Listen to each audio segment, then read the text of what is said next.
Hello, Stupid Street.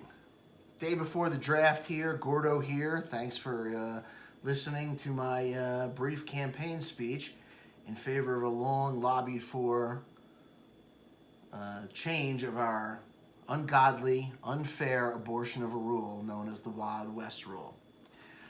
I will state this just quickly why the rule has to go is it's completely unfair.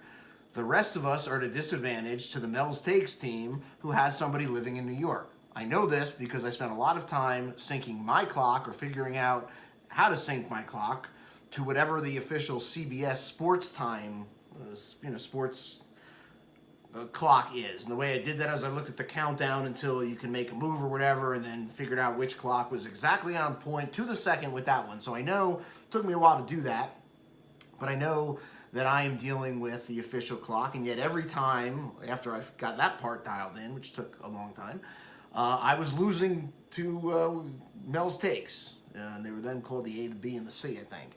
And I did a little asking around and learned that other people were having the same problem, and then I think it was Aiden specifically who said, yeah, one of the guys on their team lives in New York. I'm no computer scientist, but I know that a data packet going from the western slope of Colorado through the mountains, through the woods, through grandma's house, through wherever the fucking bears live, to get to a metropolis, to then get routed to Miami, where Aiden also knows the CBS Sportsline server is located, takes much longer than somebody in a major metropolis. And that explains why I'm losing guys, even though I know I have a synced clock and I know I'm hitting the button exactly at 7 a.m. Not to mention, I've never liked the rule, in the interest of full disclosure, because who the fuck wants to get up early to make a pick for fantasy football? I mean, God knows we all have jobs, and I have probably sacrificed some quality of my job from the hour of sleep I lose getting up early to get a guy in fantasy, only to find out that I'm at an inherent disadvantage and I'm not going to get him anyway if Mel's Takes wants the guy too. So it's completely unfair. If anybody, except on Mel's Takes, or who does not live in a major metropolis, thinks that's a good rule, then you vote to keep it, but you're out of your mind. I don't get it. I don't know why this is a debate anymore, but it is.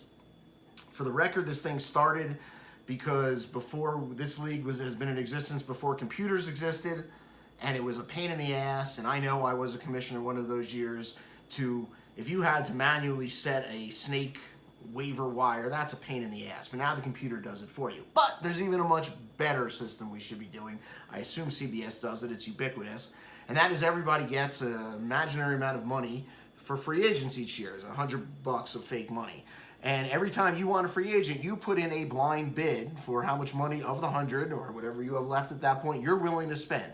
Nobody knows what you bid if you don't win, nobody knows who you bid. But at the right time, whenever the deadline ends, the computer says, okay, so-and-so had the high bid, they bid this much, it gets subtracted. That is so much better than the alternative. I mean, I could live with a snake draft because at least it's fucking fair.